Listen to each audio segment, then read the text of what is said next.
Retornamos com o nosso programa Viva a Vida e agora o assunto é autismo. Eu estou aqui com a psiquiatra infantil, a doutora Lisete Caricati. Muito prazer, doutora, muito obrigada por estar aqui conosco. Eu entendo que essa matéria é um assunto, na verdade, esse assunto é extremamente relevante para toda a população. Doutora, o que é o autismo? Então, o autismo é um transtorno do desenvolvimento, né, que a gente sabe que a criança já nasce com isso e isso vai aparecendo, a gente vai percebendo essa alteração no decorrer do desenvolvimento da criança. É importante explicar por que mudou essa terminologia. Antigamente se falava apenas autismo. Sim. Hoje em dia a gente usa o termo transtorno do espectro do autismo. Então ficou TEA. TEA. Isso.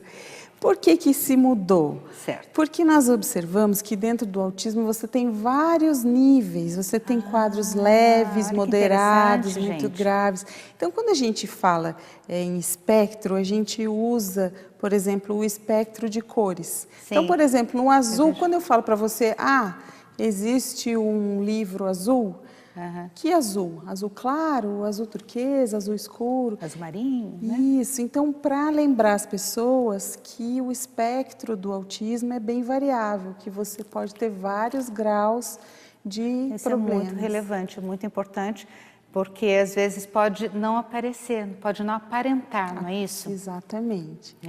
E como que a família consegue identificar que o filho ou um parente, ele apresenta o TEA, né? Transtorno do espectro do autismo. Eu já aprendi. Isso. Então, é muito importante que as famílias observem as crianças desde bebezinho. Não só em relação à suspeita de autismo, mas a suspeita de que está acontecendo alguma coisa diferente no desenvolvimento. O que, por exemplo, doutora? Por exemplo, uns bebezinhos, já aos 3 meses de idade, eles já acompanham as pessoas com o olhar. Então, você já observa que a criança, quando alguém chega, a criança acompanha com o olhar, ela já olha para o rosto da mãe. Então, a criança já começa a interagir com o olhar. Pouco tempo depois, a criança começa a sorrir, que é a alegria de todo mundo, né? É verdade. Quando a criança muito lindo, começa... né? Bebê sorrindo é tudo de bom. E aí você percebe que o sorriso da criança é um sorriso intencional, não é um sorriso reflexo. Então é aquele sorriso quando alguém brinca, faz uma gracinha, quando a mãe se aproxima. Então, isso é o desenvolvimento normal. Esse é o normal. Se você tem uma criança que não sorri, por exemplo, ou que tem pouca expressão facial, que não acompanha as pessoas com o olhar, você já tem que começar a prestar atenção, porque pode haver alguma coisa errada. E o autismo, ele é um problema neurológico? Isso é uma dúvida minha. Sim. Mas acredito que também seja a sua. É neurológico? Sim, é um problema de desenvolvimento. Genético?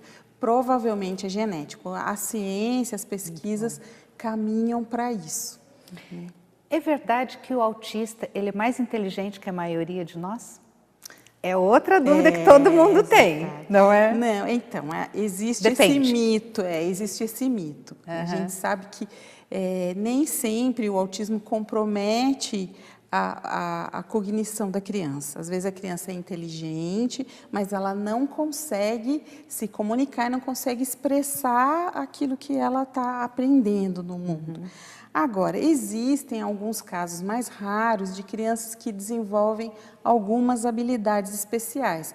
Crianças que aprendem a ler e escrever muito cedo, ou têm uma habilidade especial para música, mas não é o mais comum. Não é comum.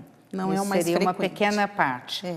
E tem também os casos mais graves, onde além do autismo, a criança tem uma deficiência mais global, né? Entendi.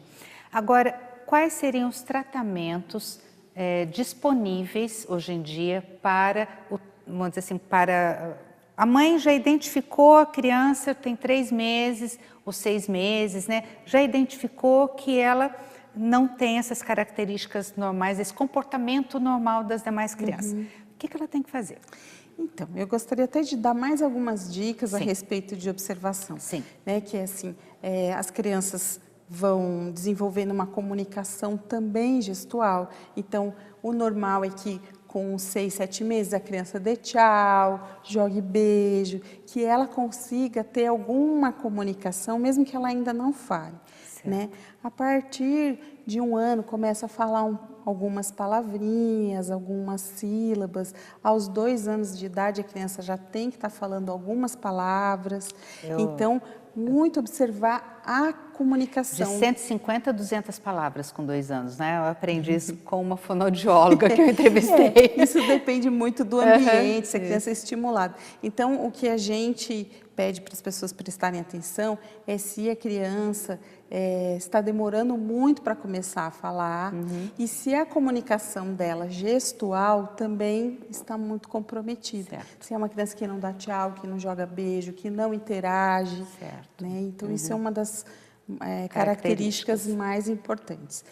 Com relação ao tratamento, né? Em primeiro lugar, se você percebe que o seu bebê, a sua criança, é diferente das outras crianças que você conhece da mesma idade, procure o pediatra ou o neurologista infantil para poder fazer um exame, uma avaliação mais cuidadosa para ver o que está faltando, qual é o aspecto que essa criança não está conseguindo desenvolver adequadamente. Feito o diagnóstico do autismo, que é um diagnóstico também muito cuidadoso, é um diagnóstico clínico, né? E é um diagnóstico multidisciplinar, então passa pelo neurologista. Tem os exames, né? Os passa exames de imagem, por uma avaliação para ver se a criança tem problema auditivo, problema visual. Então, você faz uma avaliação multidisciplinar com fonoaudióloga, com psicóloga. E depois que é feito o diagnóstico, aí essa criança também vai ter que ser atendida por uma equipe multidisciplinar, que seria psicóloga, fonoaudióloga, terapeuta ocupacional e às vezes até uma fisioterapeuta, se a criança tem também um problema motor mais grave. Dificuldade, né? Isso. Doutora, quanto mais cedo for diagnosticado, é mais interessante que ela inicie o tratamento de forma precoce? Ela vai ter maior resultado? Isso, perfeitamente. Porque o objetivo do tratamento é desenvolver essas habilidades que estão comprometidas. Então, quanto mais estímulo a criança tem, quanto mais cedo ela começa com as terapias, mais você vai ter um progresso no desenvolvimento da criança. E eu entendo também que é um trabalho a ser desenvolvido até com os pais. Né? Porque existe também a negação dos pais, muitas vezes, né? Mas esse é um outro assunto, né? Mas a equipe também tem como objetivo acolher os pais, orientar. Então, e aí isso é o mais importante, é uma parceria importante da família. É uma parceria muito interessante. Olha, que assunto fantástico, né? Eu acho que agora tirou aqui algumas dúvidas. Eu sei que existem inúmeras outras, vocês podem deixar as suas dúvidas lá no Facebook, no canal, né? no Programa Viva a Vida, lá no Facebook. Nós temos o Instagram, que é @programa_Viva e temos também o YouTube, né? Programa Viva a Vida, Virgínia Machado. Pode deixar lá a sua dúvida, que se for necessário a gente traz a doutora aqui de volta. Sim, tá bom? Um prazer. Doutora, muito obrigada, doutora Lisete, uma graça, um amor de pessoa que veio distribuir conhecimento, compartilhar conosco esse conhecimento tão rico, né? Muito obrigada, viu? Eu que agradeço. Não sai daí, porque daqui a pouco tem a dica jurídica, hein? Já volto.